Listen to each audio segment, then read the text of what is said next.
So earlier today, a man by the name of Bill Ryder, who I'm going to assume is the most knowledgeable person on NBA Twitter. His bio says NBA Insider, so what he's saying has to be true. But earlier today, he said, and I quote, "There's a rising sense of confidence that if things go badly in Milwaukee, that Giannis could be available for trade. He'd really force his way out of Milwaukee within the next year."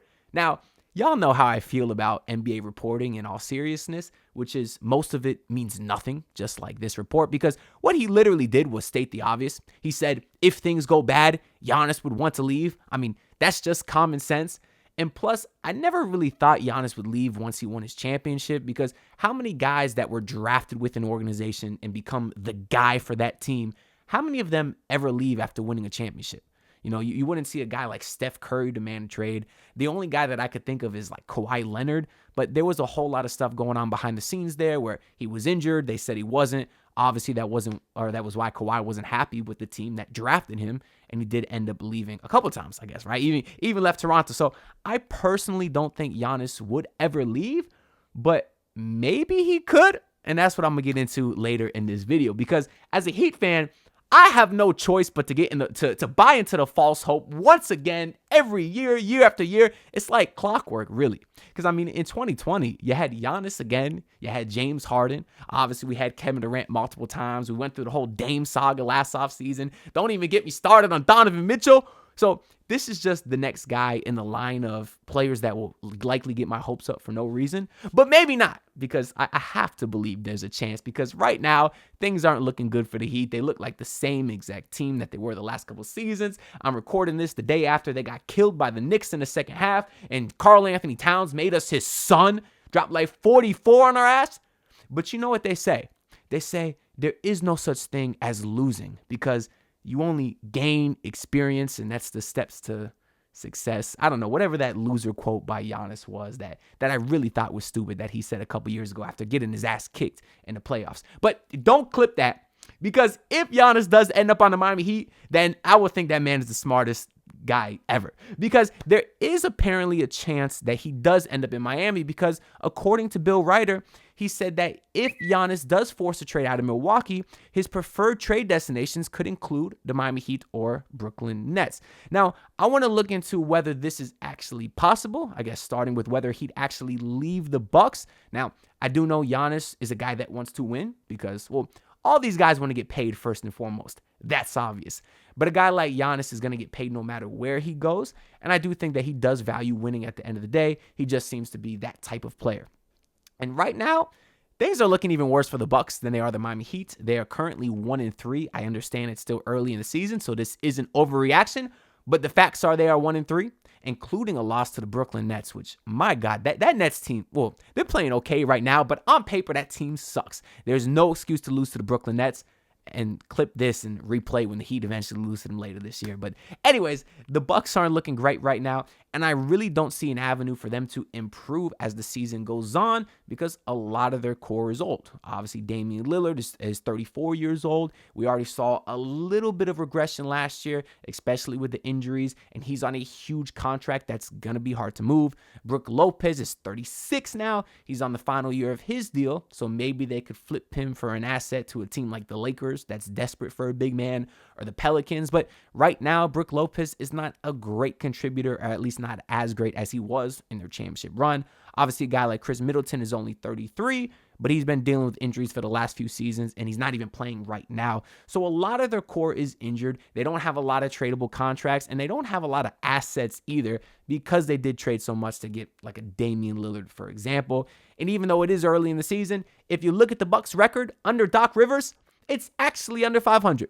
They're currently 19-23 since Doc Rivers was hired, which is ridiculous, which goes to some more turmoil that might be going on behind the scenes that we don't know about, which was why Adrian Griffin was fired, because that really made no sense. The Bucks were 30-13. To fire their head coach at that record, I don't understand it. So that just kind of gives us some hints that maybe there's some things going on that we don't know about that will contribute to Giannis potentially asking out. Now, I do want to look at his contract situation, because it is massive. He is on the last year of his current deal here, in which he'll be getting paid almost $49 million. But he did already sign an extension that starts next season, and carries on for another 3 years. The last year is a player option, as you can see, though. So the Bucks essentially have him locked in for this season, plus 2 more, and then another one with a player option the year after that. So I can only see them trading Giannis if he demands out, because it's not like he could walk in free agency anytime soon. But when that extension does kick in next year, he'd be making $54 million, then $58 million the year after that. And then he could accept the player option in 2027 to make $62 million at the age of 33 years old, which I still kind of project him to be productive at that point. Obviously, he's a guy that relies on athleticism, but with today's modern technology, 33 really isn't all that old. Now, Giannis, I would say, has a tradable contract, just even though it's a lot, because everybody wants him. The problem is the Bucks are going to probably want the biggest haul ever in the history of trade hauls to actually let go of Giannis Antetokounmpo.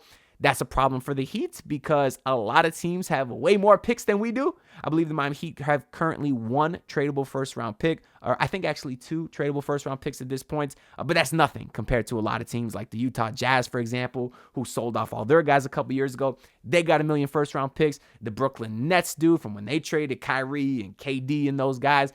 Now, I don't think Giannis would want to go to one of those teams because they suck, even though the Bill Ryder report mentioned the Nets. Why would Giannis want to go there? He might as well stay in Milwaukee unless the Nets make some kind of other swing trade like they did the year they got Kyrie and KD. Or Kyrie, my dumbass. The year they got Kyrie and KD, maybe they get Giannis and some other star that comes up disgruntled. I don't know who that is at this point. But I don't think the Nets are a legitimate option. But there is some other teams with picks and have the potential to be pretty good. The San Antonio Spurs, ladies and gentlemen, got a lot of picks. And they also have a guy by the name of Victor Wembanyama. I don't even want to address the thought of Giannis going to the Spurs because I'm imagining those 2 guys on the court at the same time. The NBA, this screwed. Seriously. So for obvious reasons, that would be a nightmare for the entire league if those 2 boys paired up in San Antonio. Because I could see Giannis wanting to go there. So let's just all pray that doesn't happen. Because y'all thought the Warriors with KD were bad? Imagine the Spurs with Chris Paul throwing lobs to Giannis and Wemby this year. That would be disgusting. Anyways, another team that should also scare you is the OKC Thunder. Somehow they are the best team in the NBA, and they also have 1 million first-round picks. Shout out to Sam Presti, the GOAT. If Giannis demands out, I could see Sam Presti making a crazy move for that. How the hell their starting lineup would work, I don't know, but they'd figure it out because they could get a team of Chet and Jalen Williams and Shai Gilgeous-Alexander, of course. Pair those 3 with Giannis, you'd have an unstoppable dynasty. You really would. So those are some teams that would really have to scare you if you're the Miami Heat. But I do think the Miami Heat have some assets that are interesting as well. So I'm going to show y'all this trade package that I made myself. A lot of Heat fans aren't going to like it. A lot of them are going to say you're giving up almost all our depth. But keep in mind the teams that we'd have to be competing with to get Giannis. They have a lot more than we do. And this is for a multiple-time MVP, DPOY, All-Star MVP. You can't be cheap when it comes to this. So this is the trade package that I came up with in which the Miami Heat receive Giannis Antetokounmpo, Pat Connaughton from the Bucks. And then the Bucks receive Tyler Hero, Duncan Robinson, Khalil Ware, Jaime Jaquez Jr., Nikola Jovic, and 2 first-round picks. And then they do have to do a salary dump. I got them sending AJ Green over to the Pistons, and then the Heat attach a second-round pick to sort of incentivize the Pistons to take on that contract. So if you are one of the Heat fans that are saying that's way too much, well, then I guess you just don't want Giannis because I think this is the only way that you could really compete to get him. Maybe you could remove a guy like Khalil Ware, which I'd love to do, but I just don't see it happening. If you're on the other side of that, the other portion of Heat fans that's going to say, hey, we got a couple years left maybe to build around Jimmy. You got to go all in. This is a trade that I would do. So that's kind of the other side of it. And personally, I think I would do this trade. I really, really do. Although it sucks because you're losing a lot of depth. The Heat could still put together a starting lineup that includes Terry Rozier and Alec Burks. So still get you a lot of shooting in the backcourt there. And then you pair it with Jimmy at the 3, Giannis at the 4, and Bam at the 5. I mean, defensively, my God, that unit could be the greatest of all time.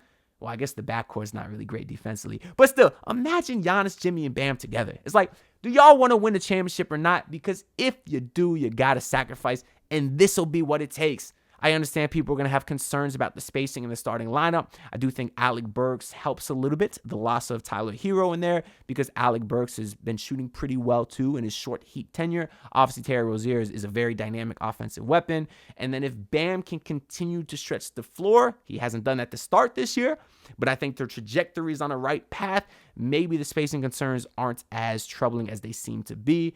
Because at the very least, we just need guys to respect Bam and Jimmy out there. If you got that, you're going to have a lane for Giannis to go down the paint. And then obviously defensively, ain't nobody messing with us. And off the bench, I still think that he could put together a pretty competent unit. You'd have a couple backup guards in Pat Connaughton and Josh Richardson, who's now healthy.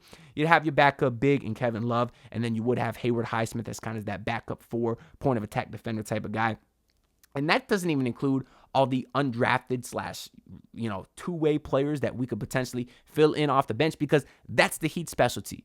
Think about the guys like Gabe Vincent and guys like Max Strus and even Duncan Robinson once upon a time that the Heat found out of nowhere to make huge impacts for this team.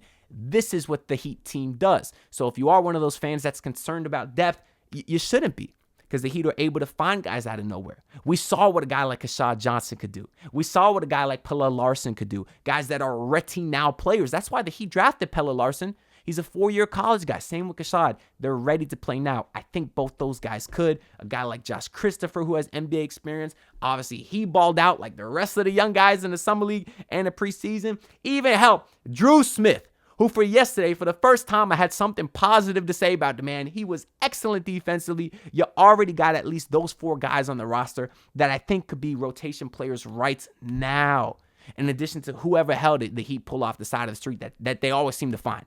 Whether it's even Isaiah Stevens, finally open up a roster spot to sign him, who, of course, most Heat fans love. Maybe you get a guy like Lonnie Walker, who just signed somewhere in Europe, I believe, who a lot of Heat fans have been clamoring for. Dennis Smith Jr., there's guys out there that I could think could really fill out a bench. That at the end of the day, stars win championships, and you need to get the guy to be on your team.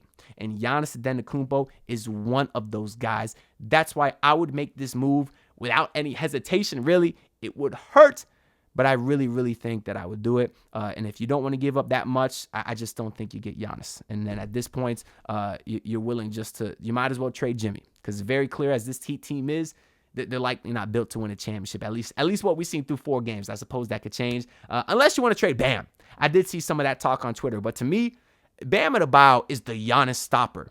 Why would you trade the Giannis stopper for Giannis? It don't make sense to me, when Bam is the only one who consistently shuts him down in the playoffs. I personally wouldn't do that, although Bam has been very disappointing to start this season. But anyways, that's all I got to say for this video. So let me know your thoughts down below on if you think there's a chance Giannis leaves. And also, what do you think of the trade package that I posted earlier in this video? I will be reading every single comment and responding to everyone that I can. Make sure to leave a like and subscribe, because all the support is greatly appreciated. We on the grind to hit 6K subs. The Heat have a game in Washington, or against Washington, in Mexico on Saturday.